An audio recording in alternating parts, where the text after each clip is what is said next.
ఓం శ్రీ మాత్రే నమః. హాయ్ అండి. వారాహి నవరాత్రుల్లో 5వ రోజు ఇంక ముగ్గు అయితే ఇలా పెట్టుకొని గడప దగ్గర దీపం పెట్టుకొని పూజా రూమ్లో పూజ కంప్లీట్ అయ్యాక ఇక్కడ పూజ అయితే స్టార్ట్ చేశానండి. ఈరోజు అమ్మవారి అలంకరణ గాజులతో అలంకరణ చేసుకున్నానండి. పెద్ద గాజుల మాల అమ్మవారికి కట్టేసి పటానికి వేసాను. చిన్న చిట్టి గాజుల మాల కట్టేసి అమ్మవారి విగ్రహానికి వేసి ఇంకా మొత్తం అంతా కూడా గాజులతో అలంకరణ చేసుకున్నాను.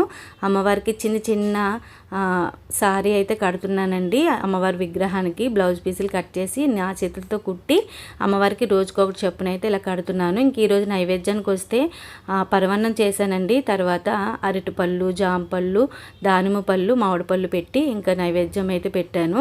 దీపంలో పచ్చకర్పూరం అలానే జవ్వాది వేస్తే మంచి సువాసన వస్తుంది. అలానే అమ్మవారికి ఎంతో ఇష్టము.